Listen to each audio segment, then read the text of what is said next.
Intel, the undisputed king of the CPU market for decades, once rated supreme, but in recent years, the landscape of technology has shifted dramatically. Companies like AMD and NVIDIA have emerged as dominant forces leading the shift into AI and machine learning, and Intel's first mover's advantage has long since passed. But what really happened? Today, I'm going to go over Intel's history while doing my best to outline some of the biggest reasons that I think are behind their decline. Intel began just like any successful startup in Silicon Valley, with a dream of these two men and just a small loan of $2.5 million from venture capitalists. Robert and Gordon were former employees of Fairchild Semiconductor, one of the top makers of semiconductors in San Jose, California. At the time, computers were using magnetic core memory. Tiny magnetic rings threaded by wires. In this picture, you can see the construction. Each magnetic core is capable of storing 1 bit. Robert and Gordon wanted to make computers faster, smaller, and more efficient by using semiconductors. Thus, Intel's early mission was to create semiconductor memory, and they succeeded with the first release of their product, the 3101 static RAM. Features included fast access times of 50 nanoseconds and power dissipation of 6 milliwatts per bit. It was priced at $99.50 each, or a whopping $1.56 per bit, and this was cutting-edge performance circa 1969. For decades on, Intel defined the microprocessor industry, from 1971 when they released Intel 4004, which was the first commercially available microprocessor, which revolutionized the way that engineers were able to use software, to their domination of the PC and server market with their x86 architecture. Intel essentially shaped the modern computing world. The company became synonymous with CPUs, riding high on its partnerships with major PC manufacturers like Dell and HP. But their reign wasn't going to be there forever. Historically, Intel had an edge with its cutting-edge fabs, but things took a turn for the worse with their 10nm process node.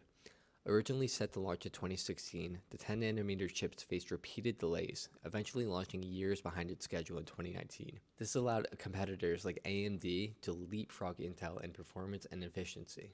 During this period, AMD capitalized on Intel's delays, launching its Ryzen processors, which offered more cores, better performance per dollar, and greater efficiency. Intel, which long relied on its process lead, was now behind in both technology and innovation. Now, leadership played a critical role in Intel's stumbles. The company became bureaucratic, slow to innovate, and risk-averse, especially after the departure of former CEO Andy Grove, who had built a culture of urgency and execution. The newer leadership focused more on maintaining market share than pushing boundaries, and in contrast, AMD and TSMC were moving faster than ever. This leadership vacuum and lack of clear vision led to missed opportunities in cloud computing, AI, and autonomous vehicles, sectors where Intel should have had been leading.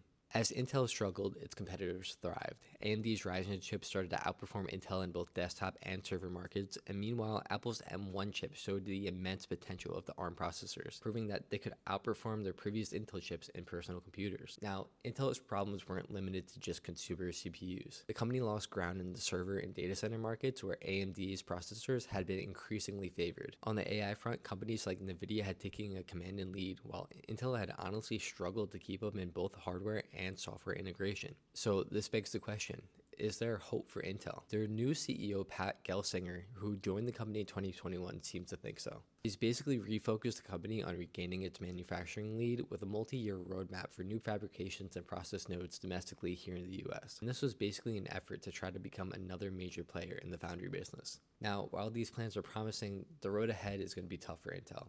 They're going to have to compete not only with AMD and ARM, but TSMC, which has basically solidified their place as the most advanced chip manufacturer in the world. While Intel has made steps to recover, the semiconductor industry has changed, and the other players are stronger than ever. The question now is, will Intel bounce back, or has the company fallen too far behind to catch up? Let me know your thoughts down in the comments below. And if you liked the video, don't forget to hit the like button and subscribe for more tech stories. Thanks for watching.